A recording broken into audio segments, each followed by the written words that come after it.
አቤት እናትነት ሚስጥሩ ረቂቅ ወረት የሌለበት ፍቅሩ የማያልቅ አቤት እናትነት ሚስጥሩ።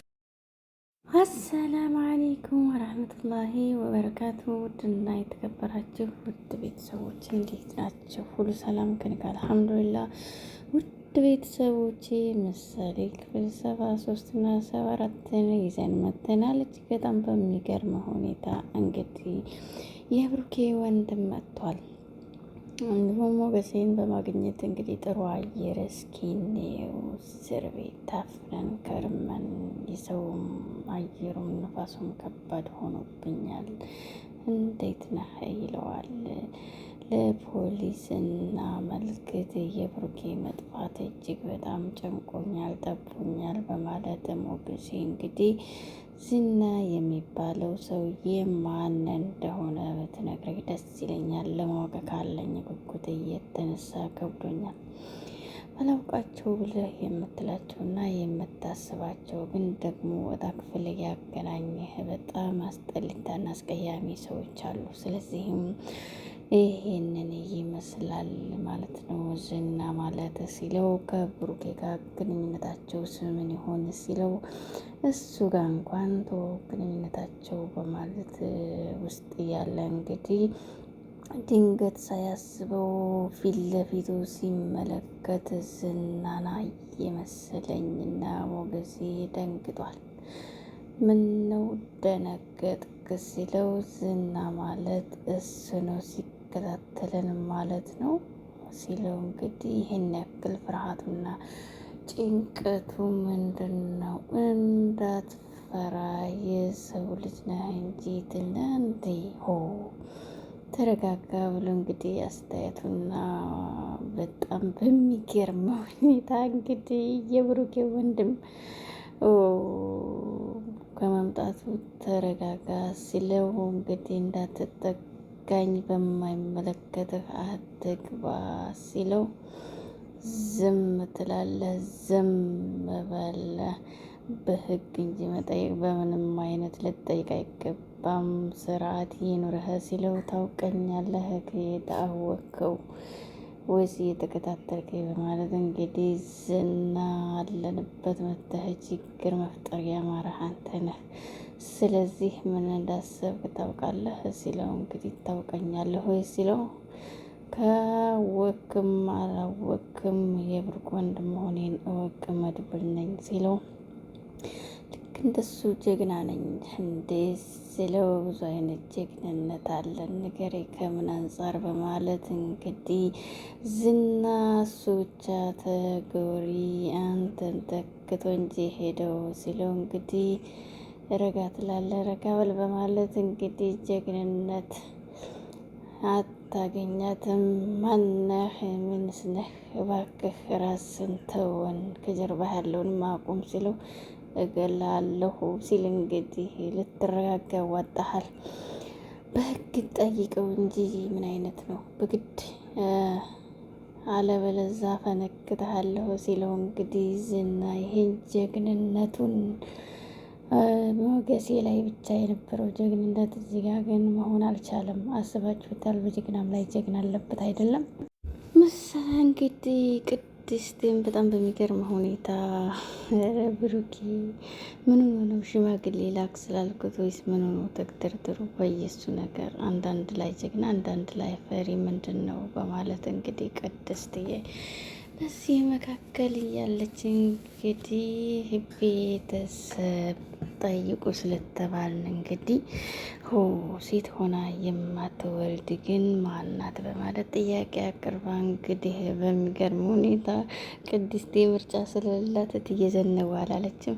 በጣም ይገርማል። ምክንያቱም ቅድስቴ ያለ ሙዷ መጣ እንግዲህ ምሳሌ ሌላ ጥያቄ አመጣችባት። ውጡ ዝም ላንቺ አይሆንም፣ ስለዚህ እትዬ ዘነቡ ናቸው ብለሽ ጻፊ ስትል አረ ሰው አይደለም ባክሽ መልሱን አውቀዋለሁ ብላ ዘወር አርጋ እንግዲህ ወላጆች ጠይቁ ስለተባልን ብቻ ጠየቁሽ እንጂ መልሱን አውቀዋለሁ ስትላት፣ ስለዚህ እኔ የነገርኩሽን ጻፊ በማለት እንግዲህ የማይወልዱት እሳቸው ሳይሆን ሴት ሆና የማትወልደው በቅሎ ናት ብላ እንግዲህ ራሷን ጥያቄ አስደነገጠቻት ማለት ነው። ቅድስቴን ምሳሌ ምርጥና ምርጥ ልጅ ነች። እዚህ መካከል ያው እንግዲህ ዝናና መድብል ጦርነት ከገጠሙ በኋላ እንግዲህ የምታመጣው እስኪ የቆምኩት ፊት ለፊት ነው ሲለው እንግዲህ እሱ እንግዲህ ካራቴ የተማረና ባለ አቅም አይደል እንግዲህ በጣም በሚገርም ሁኔታ እንግዲህ ዝናን ቅጥቅጥ አርጎ ፊት ለፊቱ ስጥለው፣ አይ ሞገስ ይህን ፍርሃት ይዘኸው እንግዲህ ስትጎራ ነበር አይደል? እንግዲህ ሞገስ ሲጎራ ሄድ ካጠገቢ። አሁን ላይ እንግዲህ ሞገስ መሬቱ ላይ እየተንደፋደፈ በህልም አስቦት የማያውቀውን ቦክስ አገኘና ሲቀምስ ቦክሲቱን እየተንፈራፈረ እንግዲህ ሳያስበው ሉላን ረስቶ ራሱን ማስታወስ ጀመረ ማለት ነው። ምክንያቱም ራሱን ማያውቅም እሱ መጎራት ብቻ እንጂ ዝና ምንም አይነት አቅም የለውም። በነገራችን ላይ ሞገስ ደግሞ ጉራው ዝም ብሎ ነው። መሄድ አለብኝ አንተም ወደ እነሱ ሄድላቸው ሲለው፣ ሞገስ ግን ብሩኬ ምን ሆኖ ነው? ምንድን ነው የሆነው? የጠፍቶ ነው ሲለው፣ ብሩኬ እኮ ለእኔም ወንድሜ የልጅነት ጓደኛ አይደል እንዴ? በማለት እንግዲህ ሲጨናነቅ እንግዲህ ያው ወንድ አይደል ነጻ አይደለ እንግዲህ ወደ ደብረ ዘይት ፏብትን ለማለት ሄዶ ከሆነ ብዬ አስቤ ነው ሲለው፣ እንግዲህ ዛሬ ፖሊስ ጣቢያ አመልክቼ ስለ ወንድሜ ማወቅ እንዳለብኝ እረዳለሁ ሲለው፣ እኔም መሄድ አለብኝ ህይወቴን ሊነጥቀኝ ስለተዘጋጀ እባክህ ያስቸገረኝ ነው፣ ግራ ገብቶኛል በማለት ጭንቀቱን ነግረዋል። እንግዲህ ሉላ በጣም በሚገርም ሁኔታ ስለ ብሩኬ ስትጠይቀው ሞገሴን እንግዲህ ሳይታሰብ መድብል ጋር ከመገናኘቴ ግን ከየት መጣ ሳይባል ዝና እንግዲህ መቶ ረበሸን ስትለው፣ አየህ እንግዲህ ትለዋለኝ። ኦ ዝና ክፋት ብቻ አይደለም አቅም አለው ስለው እንግዲህ መቶ ደርግሞ ሲጥለው በቦክስ እንግዲህ ወደቀ ስለው አቅለህው እያልኩ ሳይሆን ግን በሚገርም ሁኔታ እንግዲህ አፍ ብቻ ይሆናል በሚኖረህ ተጠንቀቅ ትለዋለች። ሞገሴ እንግዲህ እሱ እኮ በጣም ከባድ ሰው ነው በማለት ስለ ብሩኬ ሀሳብ ሲገባቸው፣ ምን ሆኖ ነው? በደህናው አይደለም። ይሄን ያክል ጊዜ ጓደኛዬ ሊቆይ አይችልም፣ የሚወዳት ልጁን ትቶ በማለት ጭንቀት ገብቷል። እንግዲህ ብሩኬ የት እንደገባ ባይታወቅም ሁሉንም ግን ረብሿል፣ አጨናንቋል ማለት ነው። ወንድም ጠበቃ አይደለም። ወንድሙ እንግዲህ ለሕግም ሆነ ሌትም ቃሌን መስጠት እንዳለብኝ ወንድሜን ካየሁት ቀናት እንዳስቆጠርኩ ልንገራቸው በማለት ለማመልከት ወደ ፖሊስ ጣቢያ አምርቷል። ሞገስ ደግሞ እንግዲህ ሉላ ጋር እንብላ እያለ ወደ ምግብ አምርተዋል። ኤፍራታና ማሌት ደግሞ እንግዲህ የሆነ ቦታ ይዘሽ ልሂድና እንግዲህ አብረሽኝ ከሄድሽ እጋብዝሻለሁ ስትላት ነይ አብረን እንሄድ ሲል እነ ብሩክ ቤት እንሄድ ትላታለች። እነ ብሩክ ቤት እኮ መሄድ ላንቺ አይሆንም ተብለሻል፣ መሞከር ስለማይከፋ ሚስቱ ነኝ፣ ስለዚህ ንብረት ለመጠየቅ እሄዳለሁ ስትል ብሩክ እኮ የለም ስትላት፣ ካልመጣማ ግልግል በማለት አብረሽ ነው ወይ ስትላት፣ አዎ ይግባኝ ይዤ እሄዳለሁ፣ አብረሽኝ ለመሄድ ዝግጁ ነሽ ወይ ስትል፣ ይህን ነገር እንግዲህ የሆነ ነገር ፍንጫለሽ ይመስለኛል ስትላት፣ ዝና ይሆናል ብሎኛል በማለት እንግዲህ መልስ ሰጣት። ኧረ እባክሽ ዝናን ወሬ አታድምጪ፣ እሱን ብትተይው ነው የሚያዋጣሽ፣ ዝና እንደሆነ ምንም አልጠቀመሽ በማለት እንግዲህ ኤፍራታ ታወዛግባታለች። ሆኖም ግን ማህሌት እንግዲህ ወደዛ ለማምራት ትሆናለች። እንዲሁም ደግሞ ዳጣ ፏብትን እያለች መታለች። በዚህ መካከል እንግዲህ እንደኔ አይነት ልብስ ማን ገዛለች ትላታለች ዳጣን። ዳጣ ደግሞ አባቴ ነዋ ይገዛልኝ ስትል እንግዲህ ሴት አስመሰለሽ ትላታለች። እናም በዚህ መካከል እንግዲህ ከወጣሽው ምን ትለብሻለሽ? የቡራ ልብስ አለ ስትላት የወንድ ልብስ እንዴ ስትላት ምን ችግር አለው እንግዲህ ያቸውፉባት የማይናገር ሁሉን እንብላ እያሉ እንግዲህ ዳጣዬ ፈታ ታረጋቸዋለች ከአቆራረሷ ጀምሮ። ምሳሌ ደግሞ እንግዲህ ዛሬ ምን ሆነሻል? ደብሮሻል?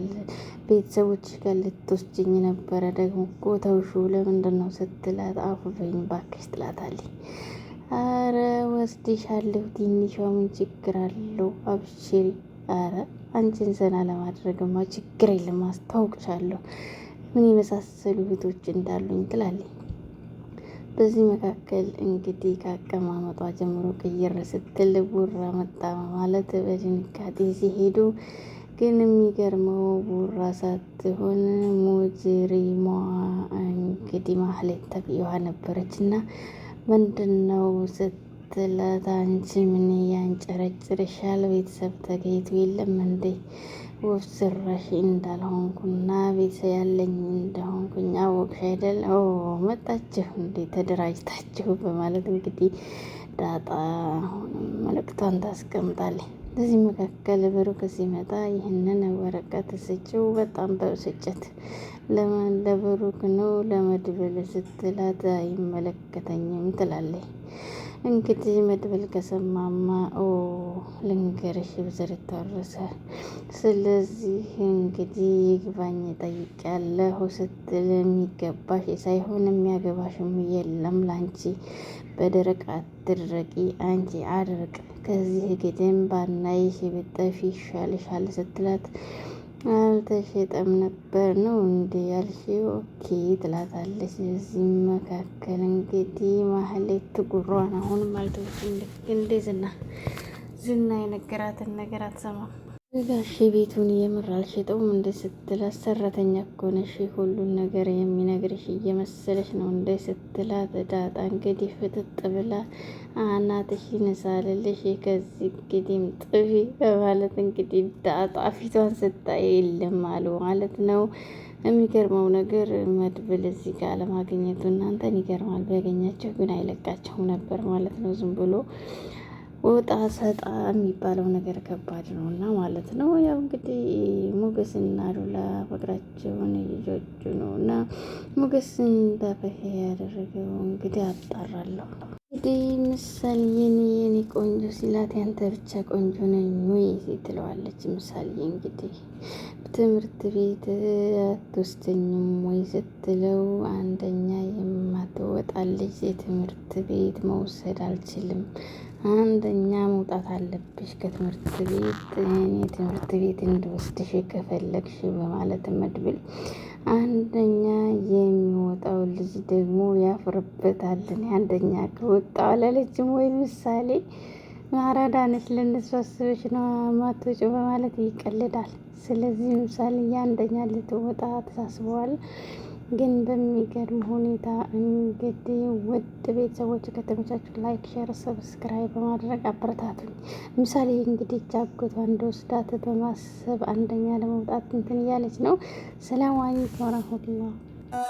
አቤት እናትነት ሚስጥሩ ረቂቅ ወረት የሌለበት ፍቅሩ የማያልቅ አቤት እናትነት ሚስጥሩ